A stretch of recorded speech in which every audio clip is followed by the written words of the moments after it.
This is Shanna Honeycutt with the Faith-Based Security Network. Thank you so much for joining me today. I wanted to jump on and give some brief insight into the deadliest threat to houses of worship. I was really curious about this one because although we have 23 years worth of data into deadly force incidents at houses of worship and ministries. And we share it often. Robbery, we know, is our number one attack trigger for how often it will occur. But robbery isn't as normally as violent as a bias incident or domestic violence incident. So I was very curious to take the numbers of those that have been murdered to determine what the deadliest threat is to houses of worship. And I had a strong idea of what I thought that would be, but I needed to see the numbers. So I did a deep dive into the numbers of the murders at houses of worship and the attack trigger associated with that number of murders. So in our overall study, which this spans from 1999 to 2022, our number one for every year overall has always been robbery as our number one in occurrence. But robbery isn't the most violent type of attack. So it is the most common attack, but it is not the most violent. Our most violent attacks we see in our mass murder study, which is a second study that we do. There have been 19 mass murders associated with houses of worship in U.S. history. And this one, you can see bias is the number one attack trigger for a mass murder, and then domestic violence is number two. Domestic violence is also number two in our overall study. So I had a very strong feeling that our deadliest threat to houses of worship would be domestic violence, and that was correct. So taking all of the numbers out of these studies, you can see domestic violence is the number one deadliest threat to houses of worship. Not the most common. It's the second most common in our overall study, and it is our second most common in our mass murder study.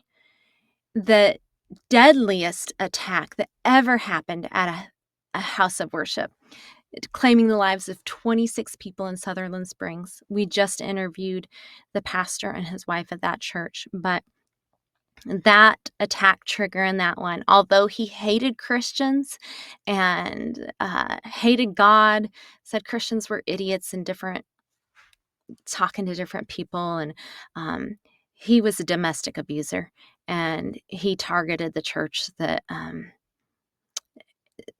family was associated with. So that one, the deadliest one that took 26 lives, was also domestic violence. Bias is still very low on this scale. We can go back and look at mass murder again, and you see bias is number one.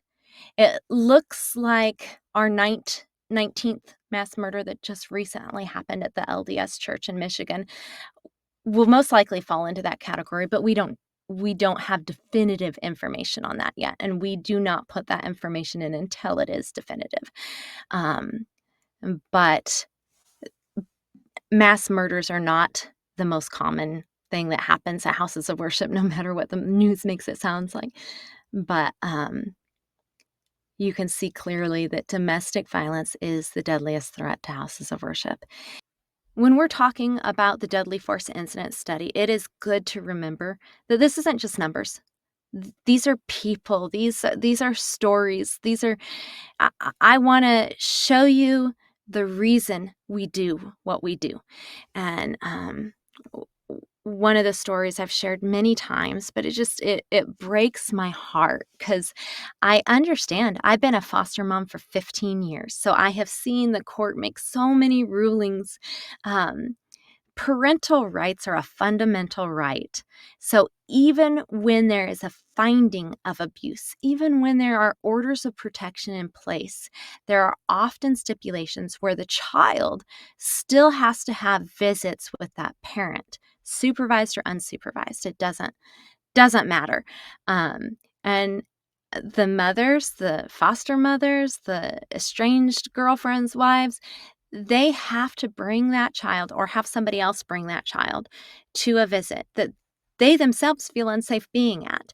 Um, so this example, this is Madeline Rose. Her mom was looking for a safe place to do a custody exchange. She was estranged from her abusive husband and met in Indian Wells, California at Southwest Church. This is in 2020. And when she met in the parking lot of that church, her husband got into the car and started stabbing her. Somebody in the parking lot saw what was happening and started honking their horn, which caused him to stop stabbing his wife. But he grabbed Madeline from the back seat and took off with her. He crashed down the road and got into an altercation with somebody that was just trying to help. And then he took Madeline and threw her over the cliff to her death. And I think often that if somebody had been in that parking lot that had more than a horn to honk, this story could have ended so differently. And that's what I want to share is how important it is to know those orders of protection, know the restraining orders, know the custody agreements, know the stay away orders.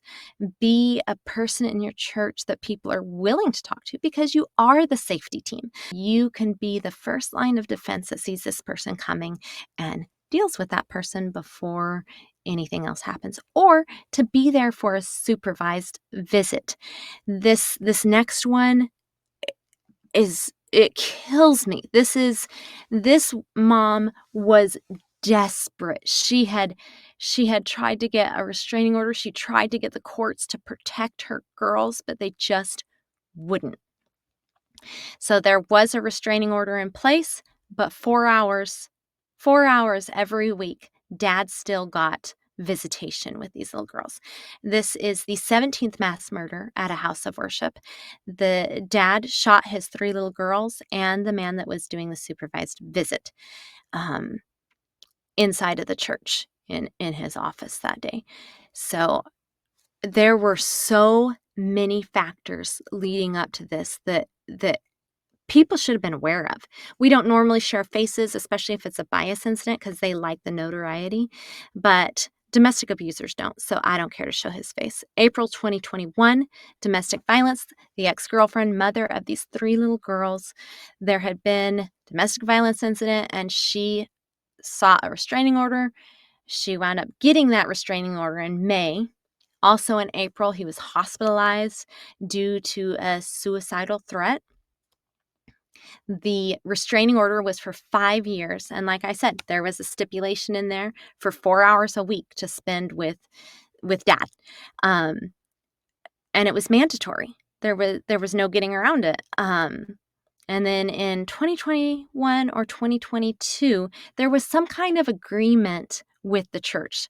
This man was living at the church. I don't know what outreach they had.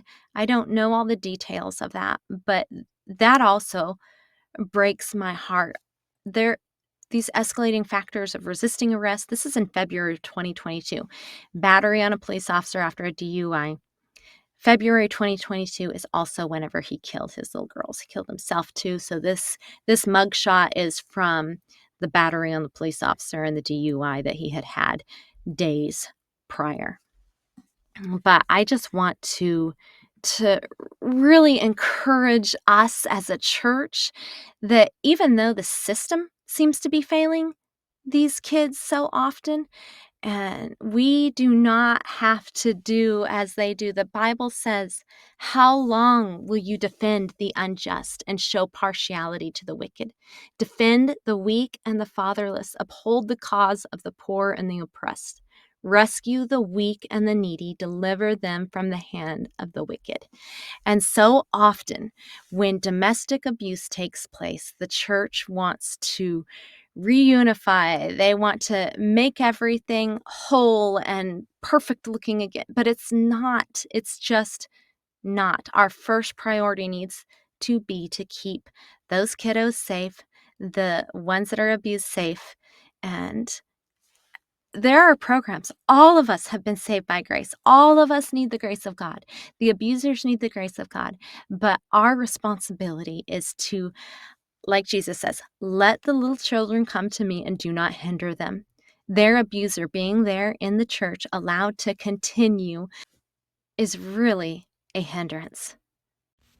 Thank you so much for listening. Please go ahead and hit like and subscribe so that you can help the FBSN continue to bring you the latest data in the deadly force incident study.